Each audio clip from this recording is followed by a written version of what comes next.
Hola, ¿cómo están? Son un minutito para las 7 de la noche, jueves 23 de abril, día del libro. A propósito de, no me acordaba yo que era día del libro y pues hay algunas cosas interesantes que quiero tratar con ustedes y espero que podamos. Como saben, hay una serie que estoy intentando llevar. Esta sería la tercera parte de esa secuencia, que es los versículos o pasajes bíblicos peor interpretados. Por ahí, si los que están conectándose me dicen cómo está el volumen, se los voy a agradecer mucho. Pido una disculpa por las cuestiones técnicas. Si se oye bien, avísenme por favor. Así que como el del noticiero, avísenme por favor. Y bueno, ¿por qué hacer una secuencia sobre pasajes o versículos peor interpretados? Hay quien lo puede tomar como una agresión. En lo particular yo considero que no es así. Y realmente creo que, a propósito, como digo, del día del libro, tristemente ubico mucha ignorancia, diciéndolo en todas sus letras, en el pueblo de Dios, que es algo que ha sido histórico. Insisto, si alguien de los que está viendo me indica cómo se oye, se los voy a agradecer mucho, por favor. ¿Vale? Sirve que damos un poquito de tiempo a que se conecten algunos. Les decía, creo yo que como creyentes en Jesucristo tenemos una responsabilidad de ser portadores y portavoces de un evangelio genuino, consciente e inteligente. Entonces, yo sí quiero en ese sentido ahondar un poco, porque me llama la atención que de repente se usan versículos o pasajes que distorsionan toda una realidad dentro de la vida cristiana. Y eso es preocupante. Buenas tardes, Luisito. Un abrazo. Y al final voy a leer algunos comentarios si hay o preguntas. Siéntanse en la confianza de hacerlas. Yo sí creo que la iglesia tiene una deuda histórica con la sociedad, en el sentido de que muchas cosas que el diablo ha utilizado y ha hecho como suyas no es porque le pertenezcan al diablo, sino porque la iglesia se ha dormido en sus laureles, como decimos los chilangos, y ha dejado que el diablo haga estragos y tome lo que realmente le pertenece. Les pongo un ejemplo: la música. Nosotros crecimos en un contexto, es decir, los que tenemos casi 40, o a lo mejor un poco más algunos, en un contexto donde te decían que la música era del diablo. Y te decían que si escuchabas determinada música, prácticamente te ibas a arder en el infierno. Entonces, ¿qué sucede? Que de repente entonces el diablo agarra y toma esos medios que le pertenecen a la iglesia, porque le fueron dada a través de la obra de la cruz, y Jesús mismo dice: toda potestad me es dada, y los entrega, los deja ahí. Llega el diablo, que eso sí hay que reconocerle al tipo, trabajador e inteligente. Si la iglesia trabajara la mitad de lo que trabaja el diablo, otra cosa sería. A manera de sarcasmo quizás, pero también a manera de autocrítica. ¿Sí? El diablo, chambeador como es, agarra, dice: ah, bueno, no quieres la música, yo la tomo, y empieza a hacer estragos. Y como eso, tú recordarás tus clases de historia, una época de la humanidad llamada el oscurantismo, la Edad Media, donde literalmente hay una regresión y hay un retroceso dentro de la sociedad, porque todo lo que no viniera de la iglesia se consideraba pecado. La Biblia dice que toda verdad viene de Dios. Y durante esta época del oscurantismo, de la Edad Media, si tú ubicas películas, vas a ver que pues no creció la medicina, no crecieron las artes, no creció la ciencia. ¿Por qué? Por esta idea retrógrada de que todo tenía que ver con Dios, y ni siquiera con Dios, sino con la iglesia. Y entonces hay un retroceso y traemos una deuda ahí histórica, realmente, en el sentido de que la iglesia o como iglesia no hemos tomado lo que Dios permite por medio de la obra de la cruz que tomemos. Así de simple. ¿Qué es lo que quiero hoy a propósito de esta serie que le puse los versículos y pasajes bíblicos peor interpretados? Esta es la parte 3 y va a ser un acercamiento a 2 Corintios 3:6. Fíjate, hoy es día del libro. Algunos no saben ni lo que es eso. Y algunos a lo más ubican audiolibros o ubican los libros virtuales, que están bien.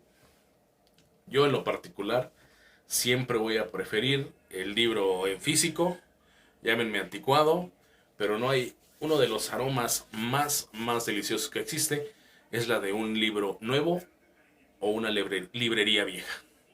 Si tú tienes chance un día de ir al centro histórico, ahí en la calle de Mesones y algunas otras, hay infinidad de librerías con muchísimos libros antiguos de todo tipo y te vas a encontrar con cada tesoro que vale la pena. Ahora, quiero que vayas conmigo, por favor, a 2 Corintios 3, versículo 6. Y va a ser el pasaje que vamos a realmente desmitificar, si pudiéramos usar una palabra, desmitificar. Dice, el cual asimismo nos hizo ministros competentes de un nuevo pacto, no de la letra, sino del espíritu, porque la letra mata, mas el espíritu vivifica. Fíjate, me parece muy interesante. Insisto, si hay preguntas, comentarios, reclamos, mentadas, pueden hacerlo y al final leemos algunos comentarios. Si tú y yo ubicamos este pasaje, lo podemos malinterpretar. Fíjate lo que estoy diciendo, malinterpretar en dos sentidos. Una, en un sentido de presunción. ¿Qué quiero decir con esto? Y en ese sentido, para ubicar siempre un versículo o un texto bíblico, hay que contextualizar. Por ahí dicen, un versículo o un texto fuera de contexto es un mero pretexto para enseñar lo que se me da la gana. Entonces hay que contextualizar siempre.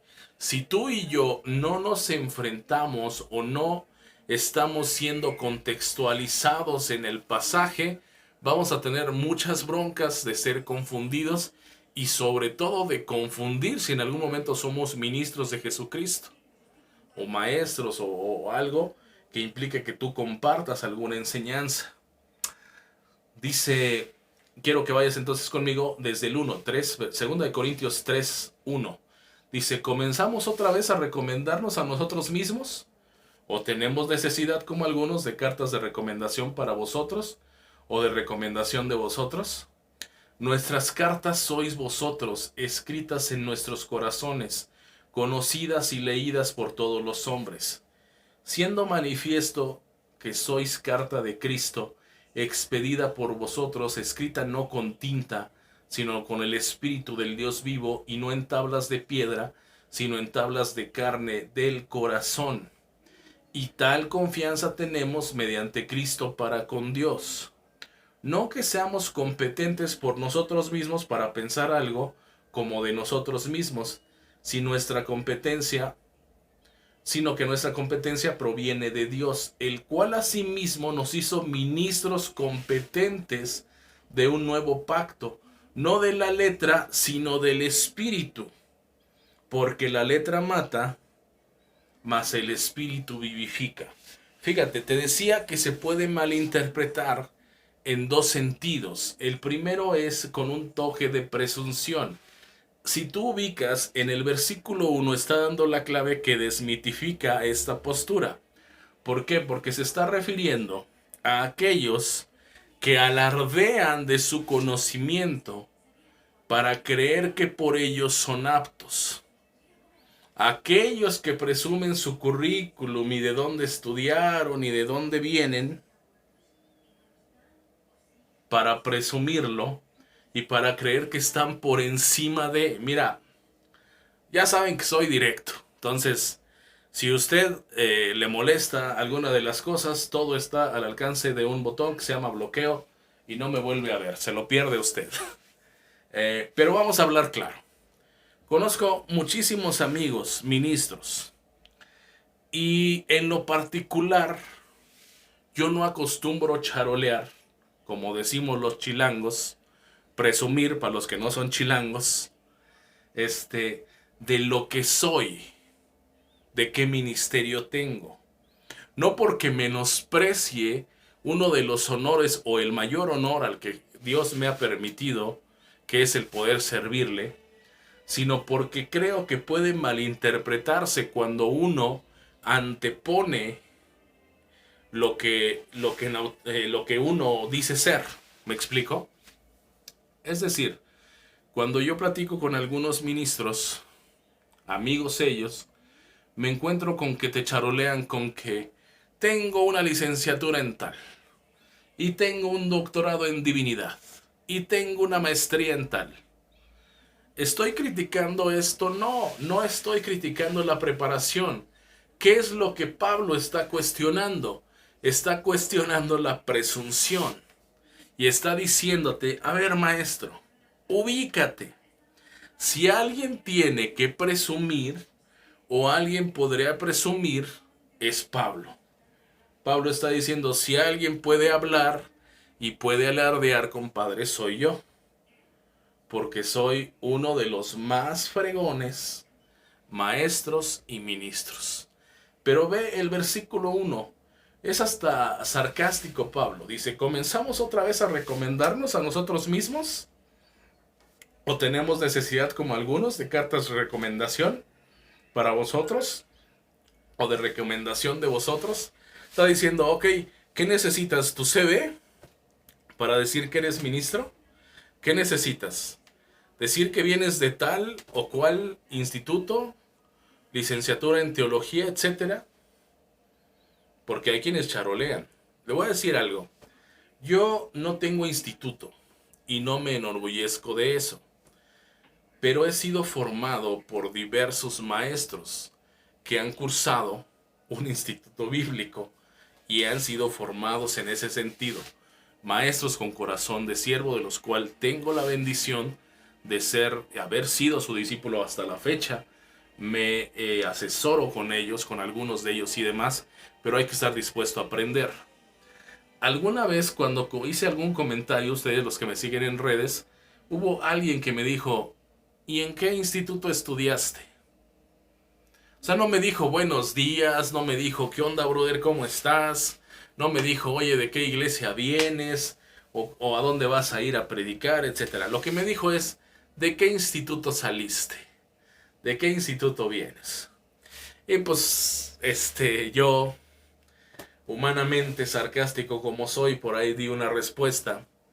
Pero, ¿qué es lo que te digo? Se cae en esa postura, hablando de este pasaje de 2 Corintios 3:6, en el sentido de, oye, mira, yo vengo de tal escuela, estoy letrado en tal, y a veces charoleamos y creemos que eso es lo que nos hace aptos. Si tú y yo ubicáramos ahí en el versículo 6 la palabra que se utiliza en el griego, literalmente quiere decir, dice, el cual asimismo nos hizo ministros competentes. Lo que quiere decir es nos hizo aptos. El Espíritu Santo es el que nos hizo aptos para ser ministros de este nuevo pacto, que es la obra de Jesucristo. No hay ningún mérito. No quiero que me malentiendas. Estoy diciendo que no hay que estudiar, no, y ahorita voy a ahondar en eso, en la segunda postura. Estoy diciendo que no hay un mérito en ti por el que Dios te haya escogido, ni a ti ni a mí, para ser ministros de su nuevo pacto, porque es por gracia. Yo, cuando ubico que soy ministro de Jesucristo y veo toda la bola de debilidades que tengo, digo: Señor, es una broma tuya, y descanso en tu gracia, porque no hay un mérito en mí, es meramente por gracia de Él y para Él. Y la segunda postura que se utiliza en este pasaje es pues en un sentido de minimizar la responsabilidad de cómo se enseña. El versículo 6, tenlo presente, 2 Corintios 3, dice la segunda parte: porque la letra mata, mas el espíritu vivifica. Y aquí se malinterpreta muchísimas veces el hecho de que se minimiza la enseñanza. Hay un chiste medio bobo que dicen que en una iglesia pentecostés, porque los que somos pentecostales o pentecosteses tenemos lamentablemente más fama de eso,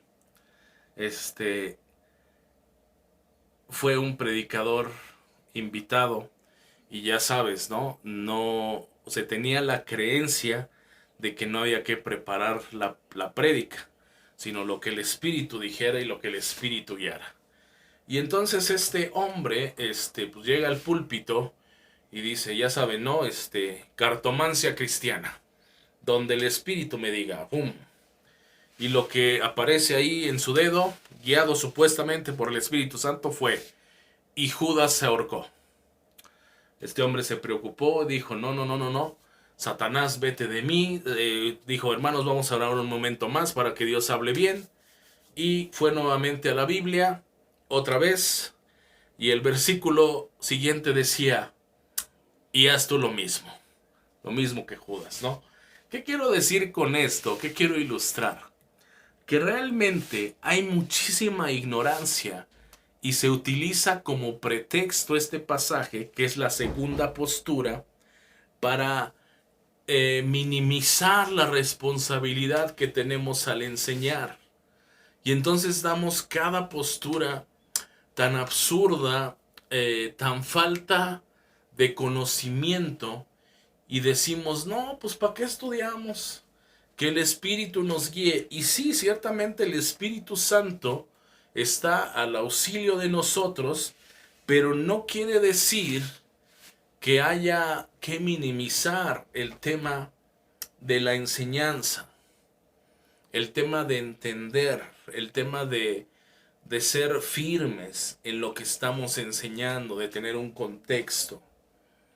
Fíjate, una de las mayores preocupaciones de mi mamá cuando yo era un adolescente fue que mi tío, que se dice y se declara ateo, por ahí de la edad de 12 años, me empezó a llenar de literatura de un hombre que admiro mucho, ya falleció, que se llama Eduardo del Río Ríos, un caricaturista. Los que no son millennials lo recordarán, los que son millennials, googleenlo y les va a aparecer. Pero ¿qué es a lo que voy? Este hombre es un ateo declarado. Y entonces me aventé lecturas como la Biblia, esa linda tontería, como Manual de Perfecto Ateo, como El Creyente Preguntón, etc. Y mi mamá estaba hecha un mar de nervios porque creía que me iba a volver ateo. Lo único que hizo este hombre fue que realmente Dios lo usó para que se fortaleciera mi fe. Lo que realmente hizo el leer esto fue el descubrir que hay una faceta diferente de conocimiento. Crecimos algunos en un contexto donde si no lo decía la Biblia, literal, no era real. En un contexto donde algunos nos enseñaron que los dinosaurios, esto es literal, no estoy parafraseando, esto es literal.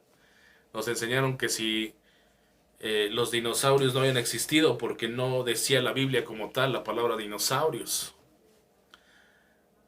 donde literalmente no se creía en la medicina porque argumentaban que Dios iba a sanar. Y sí, me queda claro que Dios sana. Yo soy mismo un testimonio viviente de que Dios sana. Y se dejaba de lado la medicina, y había casos muy muy específicos donde por negligencia de creyentes a no tomar los recursos que Dios había dado, se perdía la vida de las personas. Esa es ignorancia, porque tomamos ese pasaje de, no, pues es que la letra mata, pero el espíritu vivifica.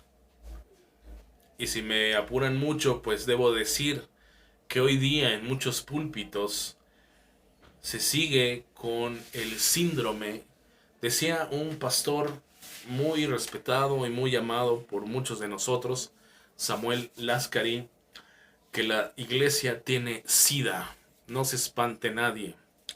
SIDA, síndrome de inmunodeficiencia doctrinal adquirida. Y realmente así es. Nos peleamos por cuestiones de liturgia, pero nos olvidamos de lo esencial que es la palabra. Siempre que alguien enseñe algo, la postura que sea, nuestra fuente tiene que ser la escritura. Entonces, pues sí quiero en ese sentido ahondar y desmitificar un poco este pasaje, ¿no? De 2 de Corintios 3:6. Y sí quisiera que pudiéramos ubicar que realmente cualquiera de estas dos posturas es equivocada. Lo que Pablo está enseñando, la postura correcta es, a ver, ni necesitas charolear con que estudiaste en tal lado, aunque es una herramienta buena, pero eso no es lo que te hace apto. Ni tienes que despreciar la enseñanza, porque entonces en cualquiera de las dos posturas tenemos un problema. Lo que tenemos que hacer y entender en este pasaje es reconocer que somos llamados a ser ministros por mera gracia de Dios, porque no hay ningún mérito en nosotros. Dicen por ahí que, no dicen por ahí, sino más bien la Biblia enseña, hablando de herejías, la parábola del siervo inútil. Siervos inútiles somos, porque lo que tenemos que hacer, eso hicimos. Y la pregunta sería, ¿ya hicimos lo que tenemos que hacer? La respuesta es, somos aprendices de inútiles, porque ni siquiera hemos hecho lo que nos toca hacer. Así que no hay ninguna soberbia ni ningún argumento que pueda decir que hay algo en nosotros por lo que Dios nos haya escogido.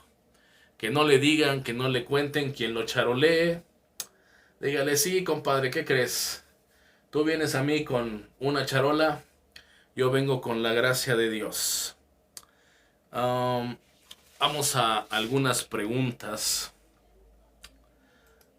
para ubicar. Claro, cuando Dios llama también capacita, sí. Y generalmente Dios tiene un sentido del humor con quien llama. Fíjense bien, llama a un pescador, a Pedro, iletrado, con un carácter de la fregada, impulsivo, acostumbrado a hablar como hablan los pescadores. Para ponernos en contexto, sería como si te vas a la Merced y escuchas una conversación de cargadores. Entonces, perdóneme por cómo se lo voy a decir. Yo sé que ustedes, algunos de ustedes que van a ver esto, tienen a Pedro en un altar, pero vamos a ser claros. Pedro seguramente, cuando vio por primera vez a María Magdalena, la conversación que tuvo con los demás pescadores no fue muy santa, para poner en contexto de quién es Pedro. Y Dios lo llama, lo capacita. Algún día hablaremos de esa capacitación. claro que sí, capacita. Luisito, gracias. Me ha costado ser humilde muchos trancazos, hermano, y creo que todavía no lo logro, mi querido Luis Mateos, pero Dios me enseña a diario que es el único camino que realmente se tiene que continuar. Si hay alguna duda o comentario, lo pueden postear aquí. Y pues realmente quiero dejar hasta aquí el comentario de lo que es este pasaje. Me han pedido mucho algunos temas como por ejemplo la famosa moronga. ¿Se puede comer o no? ¿Verdad? Este, por poner un ejemplo, ¿no? La carne de puerco. ¿Qué otro? Este me lo han pedido muchísimo. El de la mujer calle y aprende en silencio, ¿no? Y vamos a ir viendo y descubriendo cómo muchos de esos pasajes, pues no nos los enseñaron bien o nos los enseñaron pues con algunos prejuicios, esa es la realidad. Entonces, si no hay más preguntas, comentarios, etcétera, quejas, sugerencias, mi querido Luis Hernández, un abrazote. Luis Mateos, ¿cómo están allá en Toluca? ¿Todo bien? Claro, desde la hermana república de, creo que Tultitlán, Indómito, un maestro rodazo, Carlita Sáenz, um, Alan Vega, un abrazote, Carlos Nava, ¿cómo estás, bro? Mi querido José Jiménez. José Jiménez es un valiente porque fue el primer hombre que me invitó a predicar a su congre cuando yo jamás había predicado, allá en Coajimalpa. Lo que Dios hizo sin saberlo con ese hombre fue que sin quererlo fue un instrumento indirecto para que yo iniciara oficialmente mi ministerio. Que Dios te bendiga, José. Y pues que Dios me los bendiga a todos. Nos estamos viendo. Saludos, muchachos. Bye.